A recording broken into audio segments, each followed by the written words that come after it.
Welcome to Day Zero.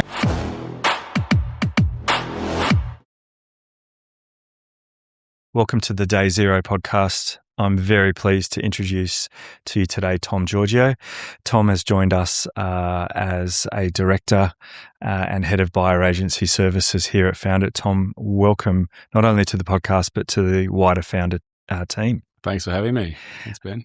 So we're up in Sydney today doing the podcast, which we're very pleased to launch you on. We obviously put out some press releases only a couple of weeks ago, and that's sort of flown by. But for the people that don't know you out there, obviously you're going to tell us about your 22-year career history. But for those who don't know you, could you tell us a little bit about you? And also, we saw some great photos the other day, which we might try and put up in here. But where you sort of started in the UK, then to Dubai, then back to Melbourne, but obviously you started out in mortgage broking in Melbourne. How did that first role come about? Yeah, so kind of just landed working for National Australia Bank back in 2000 actually. So I was kind of just trying to work out where to go and, kind of what to do as you do after high school a bit. And, it just seemed to make sense, to apply for a job at a bank, kind of just back in the day when it was the you'd get the Saturday Age and there was jobs in the before seek.com and all that stuff. So I just remember looking up in the paper and I thought, oh, that sounds like an interesting job working for a bank. And I was surprised they hired me, to be completely honest. But but it was I was about 20 years old at the time, or 19 or something, and just took a job at National Australia Bank and just kind of got going there, and wasn't too far into it where they decided to put me into the mortgage space at NAB. And that was again, kind of felt like I was very young. I was a bit, overwhelmed at doing mortgages at such a young age, but seemed to find my feet pretty quickly. And it was an interesting introduction, to buyers and working with buyers, and just kind of getting that banking framework of understanding buyers and what their needs are, and did quite well in that space. And that was definitely my introduction, I guess, into the space, really. So, yeah. Absolutely. And then a bit of a change. You went on a holiday to London, a short holiday. It was meant to be, but no. Well, yeah. So, I mean, it was interesting because when I was working at the bank and having all that exposure to especially mortgages and buyers and stuff like that, and just saw that everyone was buying property, and I thought, great idea. Tried to buy my first home. I was about 21, 22, started saving, did the whole save the deposit and go out there and start buying a home and stuff like that. And basically, as I was going through that journey of myself of trying to buy my first home as a 22 or 23-year-old, it was a pretty daunting process. And that was actually back before realestate.com, Domain, all those platforms started. And I look back and think back then how I used to literally wait for a Friday after work and get all the booklets from the real estate agencies, and you just literally drive around, grab the booklets and read when the open times were, and then you turn up to a Saturday inspections and you just find all these crazy properties that were, this is, again, pre realestate.com. So that was kind of how I started, I guess, getting a bit of a feel and a taste for property. And it was interesting going through the motions of that, that time when I just didn't know what I was doing and I had no guidance or support or anything like that. And I think just going through those motions and started going to auctions, and I was really drawn to auctions. I thought they were really exciting. And so you've got a real passion for real estate, even at this stage, by the sound of it. I think so. Unintentionally, it's just one of those things. I just thought buy property, it's a good idea, and it was just going through inspections, going to auctions. I looked for a long time because I just didn't know what I was doing. I was a bit scared as well about buying, didn't know what to do. And I just caught the bug and I decided to do my agent's rep certificate. I thought that might help give me some guidance. I was about 22 or 23 years old, and I thought I'll do my agent's rep certificate. I'll get, kind of real estate license, and maybe that might help. And I think that's where the passion started growing for property. And I just started really, and then all of a sudden I was looking at, 5, 6 houses on a Saturday and looking at auctions and just kind of getting a feel for where things, sold and what things sold for. And then I remember saying to my parents at the time, I think real estate's a good idea. And yeah, just kind of had a real feel for it. And, but I said, I don't know, I don't want to be a real estate agent, and nothing against real estate agents, but it just kind of wasn't really resonating with me at the time. And I thought, I like it, but it just didn't seem like the right path. And just by chance, at National Australia Bank, I worked with a girl who was the sister of one of the first ever buyers advocates in Melbourne. Okay, I think Australia for that case, in that sense. And I remember she said to me, she says, "Oh, you should meet my brother, and he's a buyers advocate." And I said, "What the hell's a buyers advocate? This is like 2002, 2003." And she goes, "Yeah, he buys properties for people all over Melbourne." And I just thought, "Oh wow, I didn't even so I was pretty lucky that I got exposure to the buyers advocacy space over 20 years ago. And I remember I met with Frank and saw what he did, and I followed him around on a Saturday and just thought, what an amazing job! Like, he actually is representing the buyers, and you tell me that he got to, you seen him bid at a few auctions, and I saw him absolutely smash someone at an auction bidding, and I went, wow. And he bought the house and had the whole suit and the name badge on. I thought, what a great service. And I remember it was pretty simple, and he kind of said to me, my job is to find really good real estate and buy really good real estate for people. And, selling agents have to kind of sell any properties as well. And that's just what they do. And they represent the vendors. So we respect that. But it was amazing how that just resonated with me, how your job is to find really good real estate and help guide people to making really good decisions. And you kind of got to work all over Melbourne doing that. And I thought, wow, this is really cool.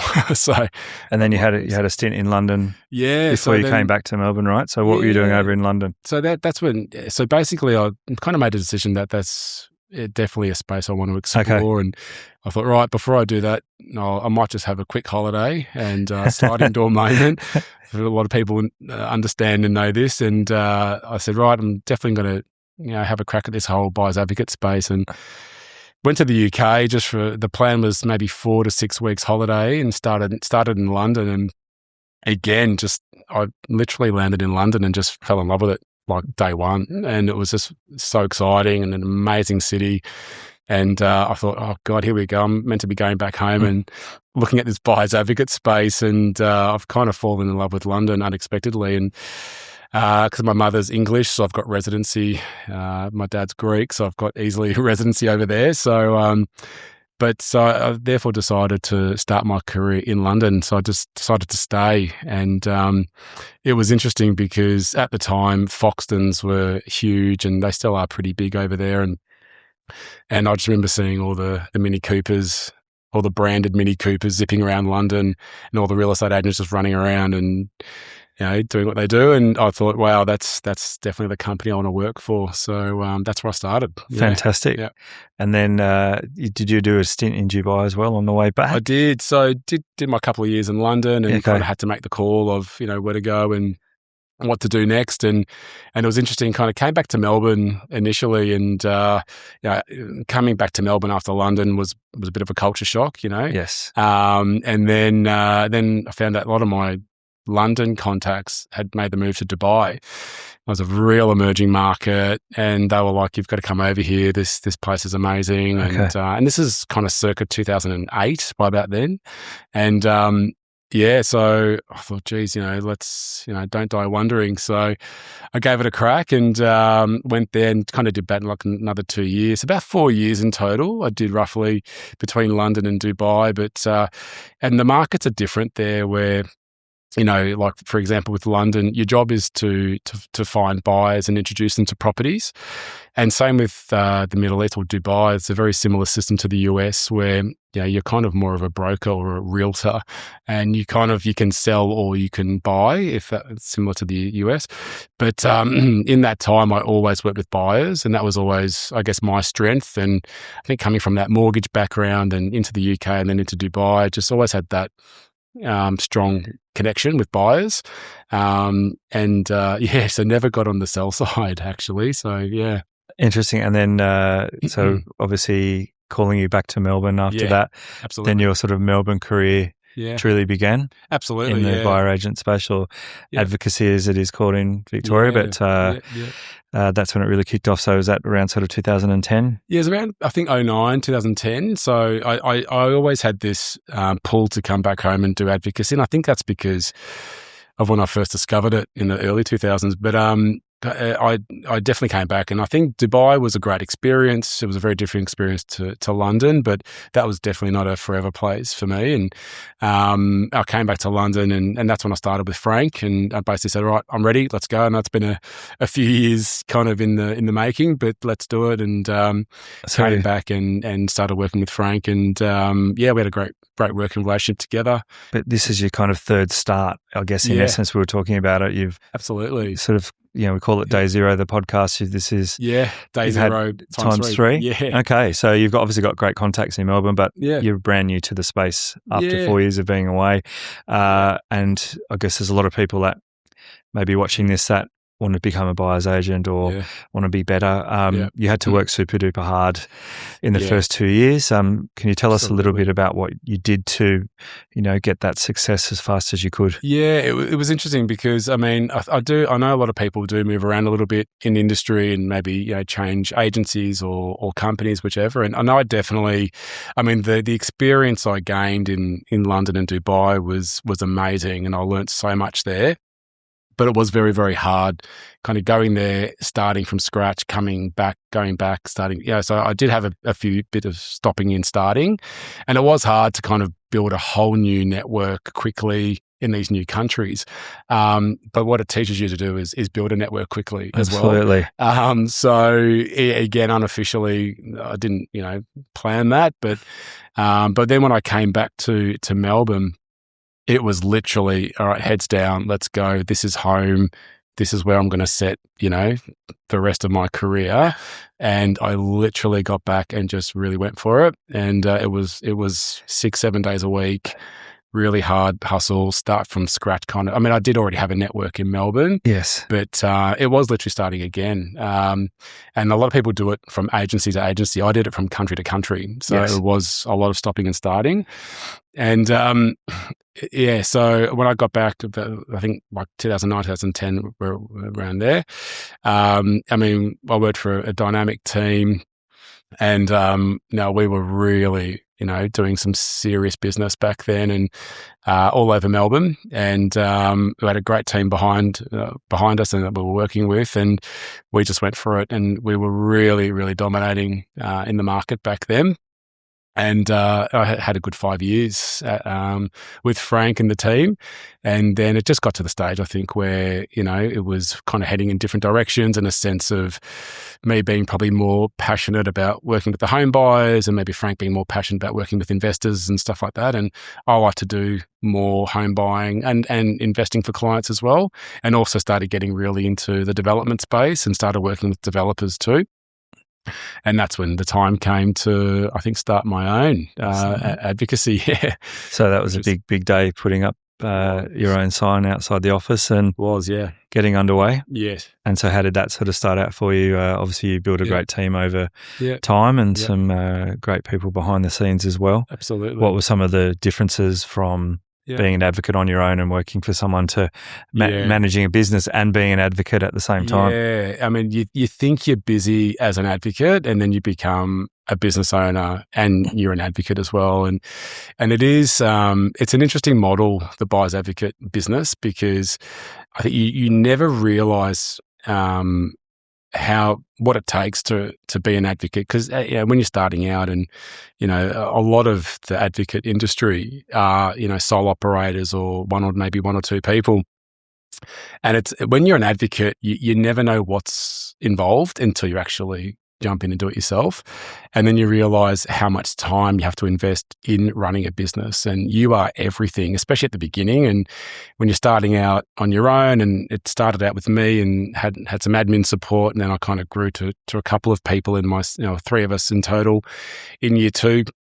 And got the brain power and just the bandwidth required to, 1 minute you're managing clients, you're buying houses, you're doing due diligence, but then next thing you've got an IT issue, and you spend half the day on the phone with your IT and stuff like that. So there's just always things happening that you just require extra bandwidth for. But you never know what's required until you actually, from a distance, it looks easy running a business, but when you're actually in the trenches, it's a lot, and it's a lot to manage. But yeah, you like anything, you get better at it, and over time you master it and just keep growing, really. So, but it was a lot. Yeah, it was a bit of a shock at the start. So I think it took me like 3 months to build a website, stuff like that. It just takes ages. So absolutely. And then pretty long sort of successful career up until sort of recently. And I guess a lot of people would love to know how you sort of manage a lot of mandates at sort of one time and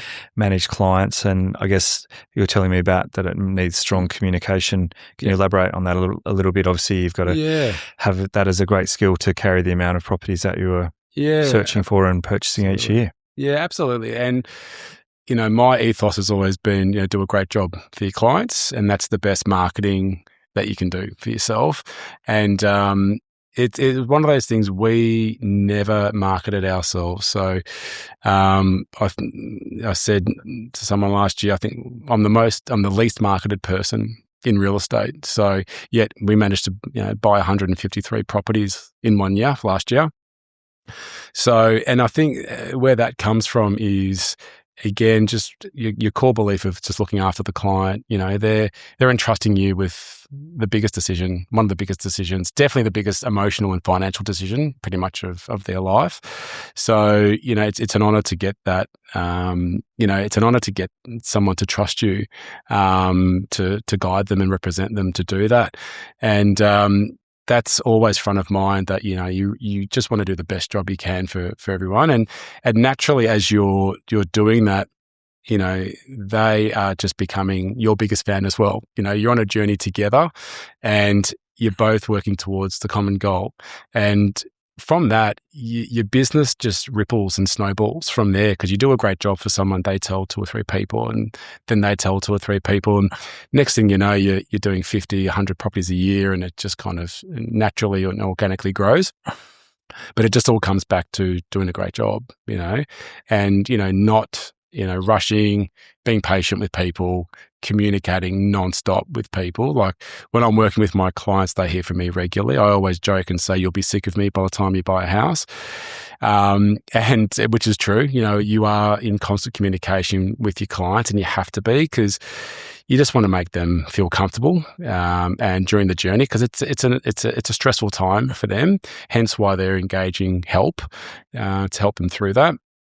And we just want to make sure that they're making great decisions, getting the right guidance, the right counsel, and getting a great outcome. So, because there's multiple ways that they can obviously purchase a property, and you have to guide them through that. So EOIs that are brought forward, or delayed auctions, vice versa. So it's very difficult for them to do so. We might sort of touch later on some great sort of stories, but I wanted to, I guess, bring you to sort of middle of last year, and you got to meet, or you knew sort of Angus Ferguson, founder of FOUNDIT.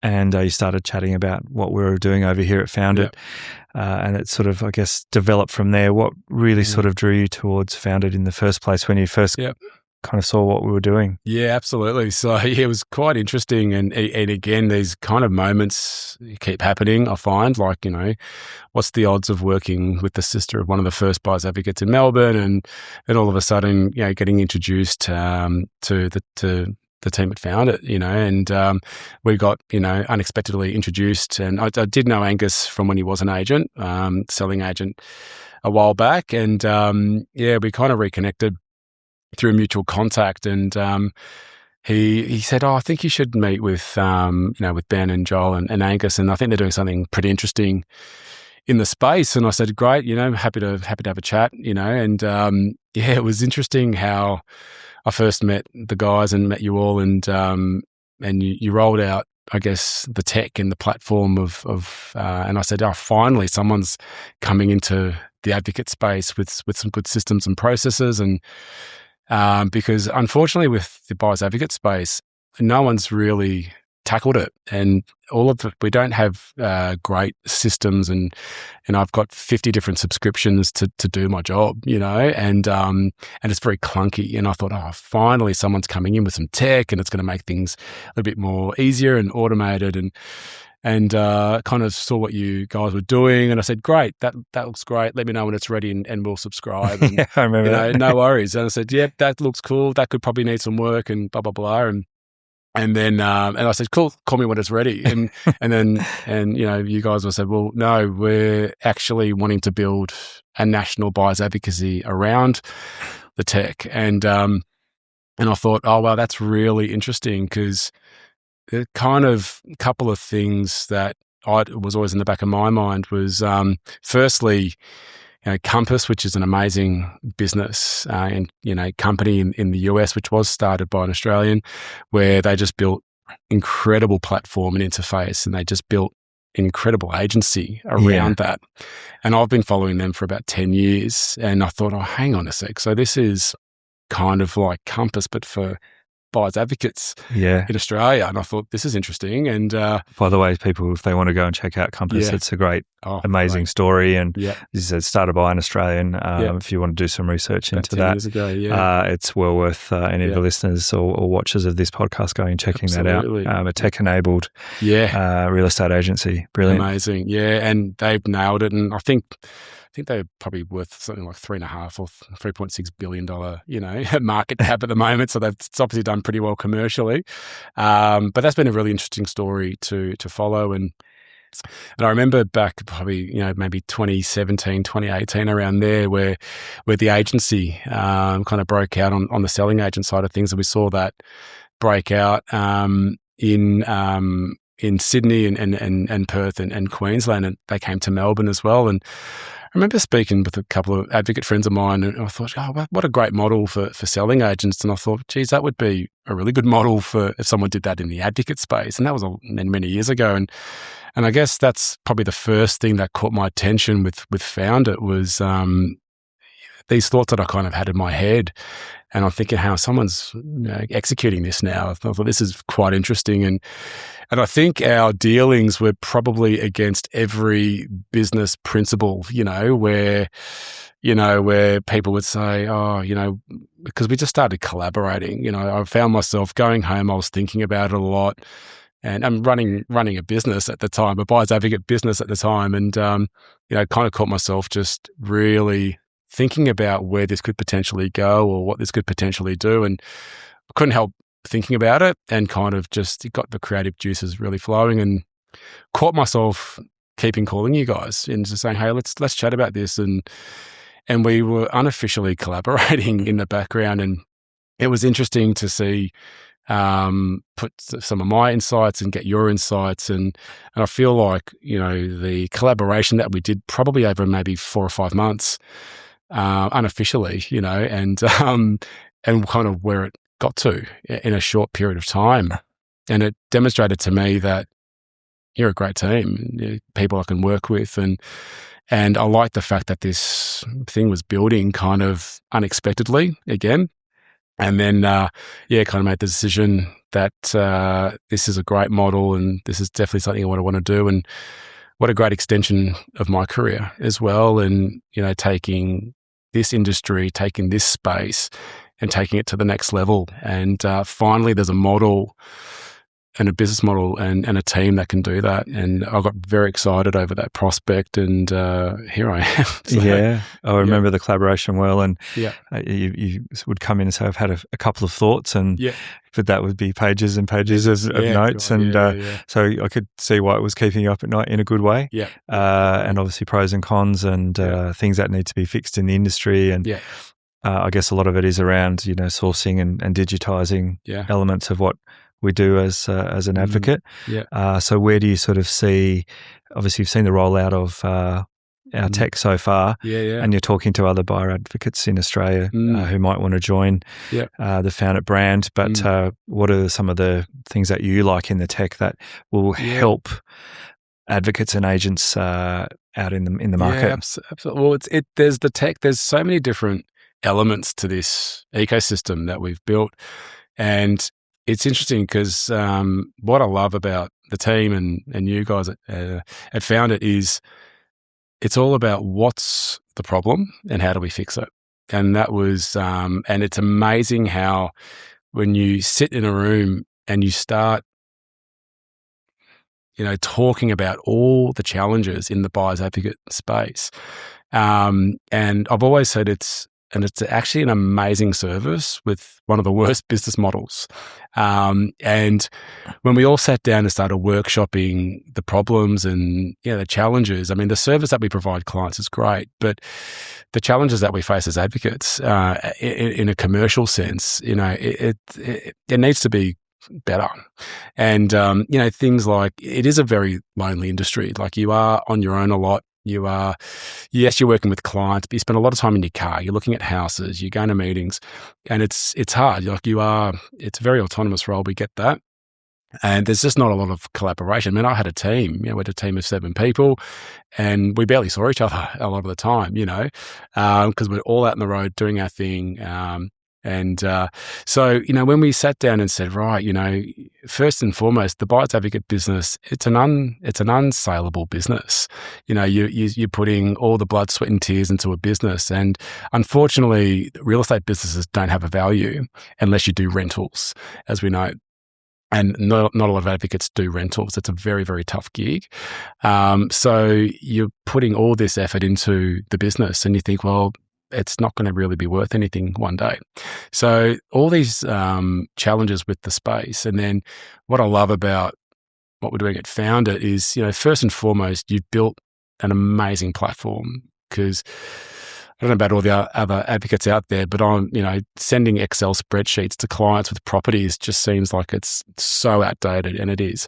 And to have a platform that's built finally where you can log properties, it's interactive. Clients can log in at any time and see all the properties that we're tracking and that we're commenting and ones that, didn't make the cut. And we've got a really good interactive kind of 24/7 platform there where it's just easier to manage. It's not clunky. I've got to keep sending updated Excel spreadsheets to clients, which just seems silly. So having that platform where we can track properties, we can just make it easier, is great. So that's, first and foremost. But then, having an amazing CRM that just links everything as well. So everything from the moment you first speak to a client and then just the automation of going from talking to someone and meeting with them and, sending them the brief and then all the way through to sourcing the properties and all the way through to due diligence and acquisition, like just having that whole process automated, and having that run in the back end, and that's one of the things is all the advocates that we're speaking to, they love being advocates. They love being on the tools. They love meeting clients, looking at houses, buying properties, but hate running a business or hate the clunkiness of running a business. The admin especially. Yeah. Like it's just the stresses of it and just the bandwidth of doing it. So the fact that the model is where, the FOUNDIT model to take away 80 to 90% of that clunkiness or the elements of the business they don't like doing, it's all done in the back end, it's all done back of house.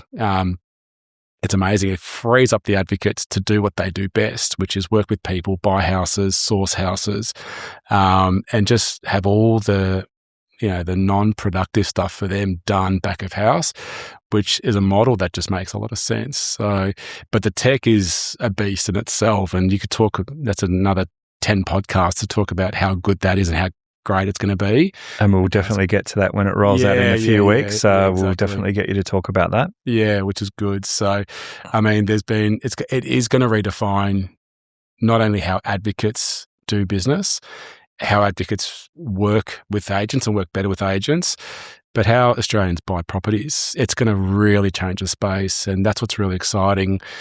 And like you say, with technology, it's always improving, it's always upgrading, and it's and having that feedback and working with a great team and having input, we'll be able to evolve and adapt it constantly. It's amazing. Yeah. And so from jumping from the tech side to the all-important, I guess, staff and team. You've obviously been working with the team now for a few weeks and got an amazing group of advocates on board already who are helping to build teams under them with your guidance and some of our management. What are some of the attributes that you've seen so far that make great advocates, not only from your last 22 years, but how it's sort of evolving? What do you need to be a great advocate? Obviously, understanding tech is one thing, but and also, can you walk me through how the changes that we've made to make sure that everyone is in communication with each other within the team? Absolutely. So, I mean, first and foremost, as I said earlier, it's a very lonely space being an advocate. And again, there's a huge percentage of buyer's advocate businesses that are sole operators, and there's no collaboration, there's no community. It's, you're kind of just working very in a very solo environment. So, I mean, first and foremost, building a community. I mean, having collaboration. I mean, myself being super Melbourne centric. I know Melbourne better than anyone, but outside of Melbourne, I'm a bit lost. But meeting with teammates now in Sydney, and obviously we're in Sydney today, doing this and just getting insights of how things are working outside of Melbourne. So just having that camaraderie and collaboration, and even though I've got 22 years experience, I'm learning from my new teammates that, maybe have less experience but are doing things differently. So it's just good to have a different view on how things are done and what people are doing. And I always say, even though I've done this for a very long time, I'm still a student and I'm always learning as well.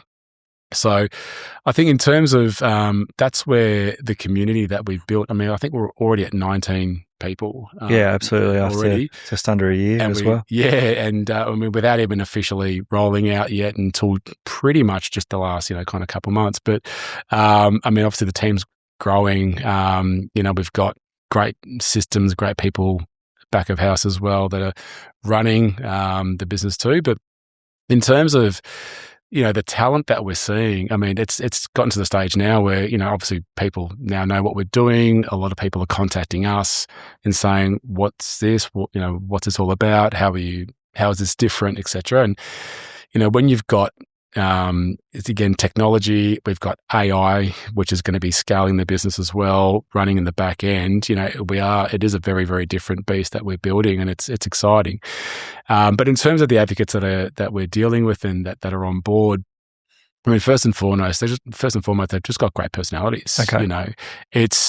I think an advocate can always upgrade and upskill and do that, but you've just got to have the right personality first and foremost. And you might have someone who's potentially writing a lot of business, but just doesn't have the personality or the right fit for the team. And the great thing is we've got a great culture at the business, and it's very important to us who we work with and who we choose to work with, and I think that is just so important to get the culture right, get the personalities right. We are growing. We are going to be quite a big team. I don't think it's going to take that long to be a very big team, but we don't need to be the biggest, but we just need to be the best, and that's where our training systems, our processes are going to be second to none. We're investing a lot of time into that to ensure that we have best practice. And I've always said to my team and to our team, it's not how much you write in terms of business, but it's how you write it. And we have to be doing things the right way and the correct way. And we want to have, make sure our customers and our clients are very, very happy with the service that they receive. And that's also going to be, the ethos that we have to follow as well. So we don't need to be the biggest, but we are going to be the best. Absolutely. And so if you, I guess, talking to advocates, people that want to build a team, but also get sort of training around them as well. Yeah. That's something that, you're able to offer now. Absolutely. And there's no training, in the advocate space. I mean, there's really nothing there.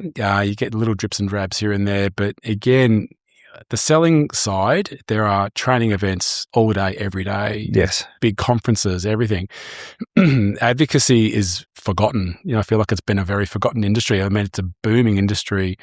There's more and more advocates coming into the space. And what's an amazing stat and what's been great about, again, Angus and Joel and looking, and obviously when they were modeling this, the rapid rate of growth that people are using advocates in Australia, it's actually gone up 3 times in like the last, I think, 6 years. We think it's going to probably reach by about 2030, 2031, almost 1 in 4 transactions will have buyer representation in Australia. So this is actually growing rapidly. Therefore, we need to ensure that there is good systems in place, there's good training, there's good models in place to do the right thing, because this industry is rapidly growing. Yeah, it's been an interesting stat when we've been chatting to buyers agents or selling agents where we've said that this is where we think it's at or where it's going. And many areas in Australia, they're already saying we're here, we're at that level. So that's not a stretch. Exactly. Yeah, exactly right. And that's key is, we're going to have the best in-house training. And as we grow, we're going to have even more great minds coming in with great ideas and great training and great insights. So, I mean, as we're growing this business, it's just going to naturally evolve. And again, just coming to that collaboration. And, I've had a few calls this week from some of our teammates in Sydney saying, Tom, I've got this scenario. What do we do here? And just having that support, which doesn't really exist because, again, there aren't really many big teams in Australia, and I think that's going to be, again, coming back to that community and just being able to work together and grow and build and just learn from one another. That's invaluable. So they've got regular catch-ups, off-sites as well. Absolutely. Sales training, training from yourself. Yep. So for example, we're doing weekly meetings with the team. I'm doing individual one-on-ones, catch-ups with everyone, just making sure, we're heading in the direction that we need to head to. And every advocate that we work with and even everyone on our team, we're all on different, paths. Some people, want to write a certain amount of business and others want to have a really nice balance. And again, coming back to, we don't mind how much business people write. It's how you write it. And we want to make sure that we're supporting the right path for everyone.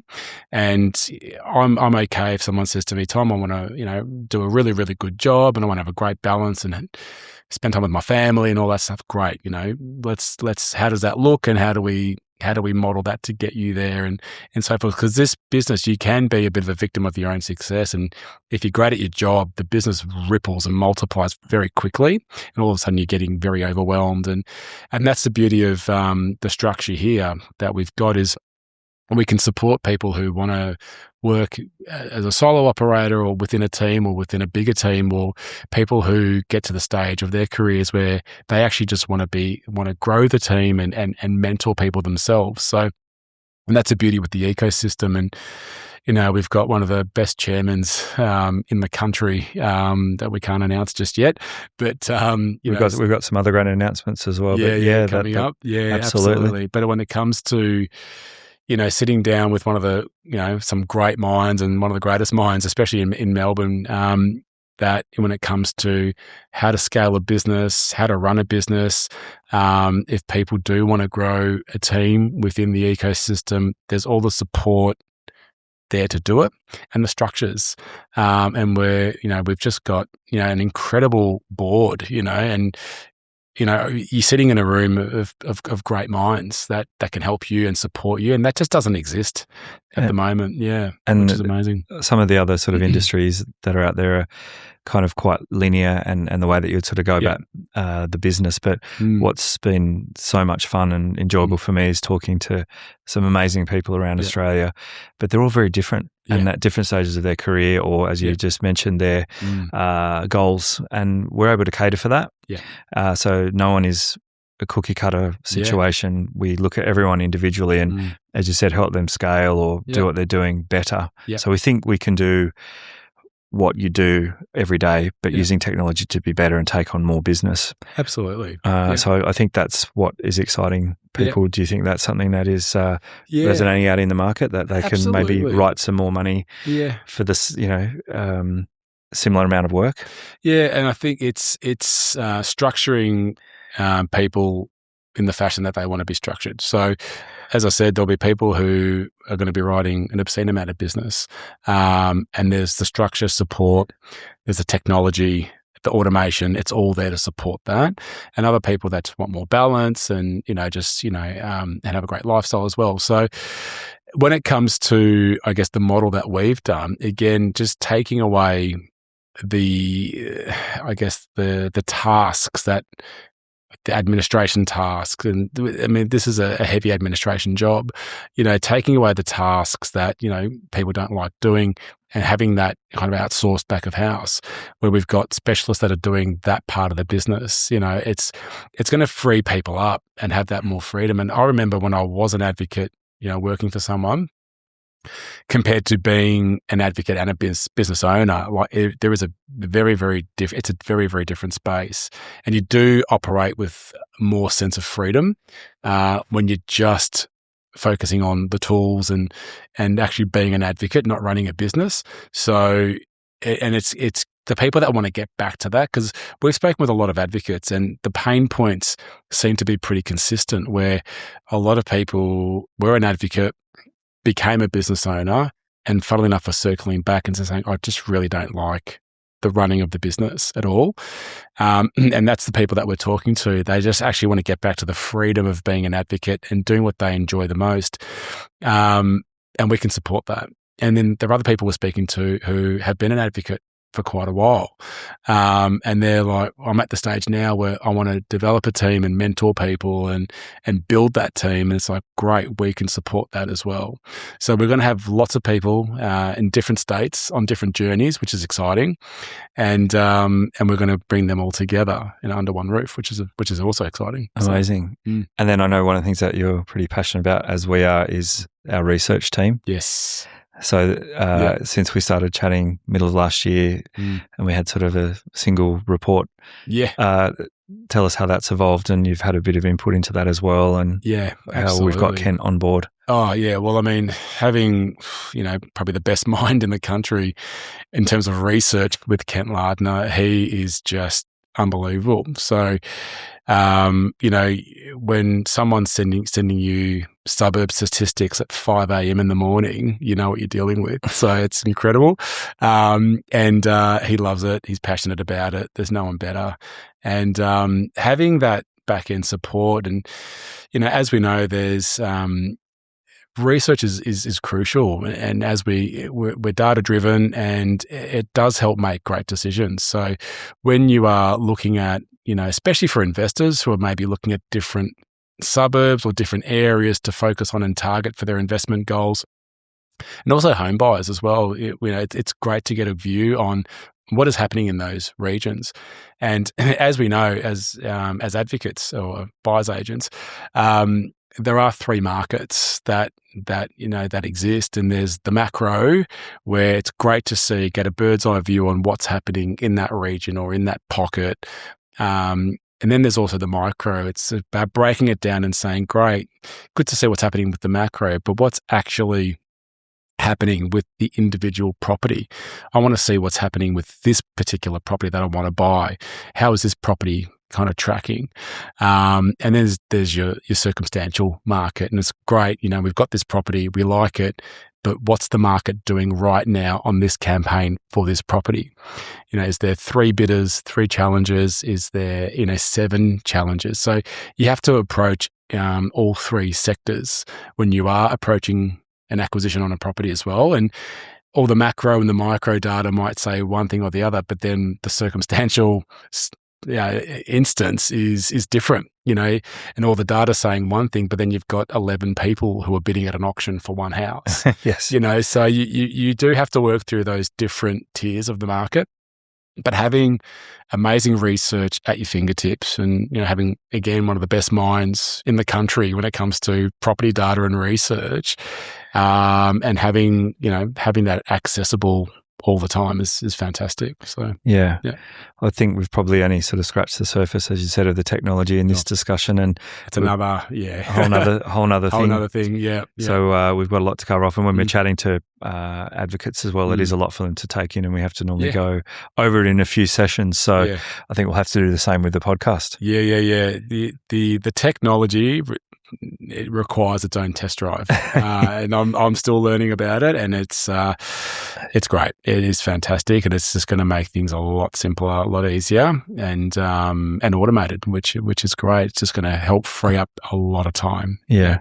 Well, we've certainly appreciated getting to know you a little bit better, and I'm sure people will want to reach out to you after seeing this, and we'd be more than happy to chat with them. But we always like to finish off these podcasts with a little bit of fun. So in no particular order, I've got to hit you with pineapple on a pizza, yes or no? No. I mean, you're from Melbourne. Yeah, I'm from Melbourne. So, okay, that's no. Emphatic no?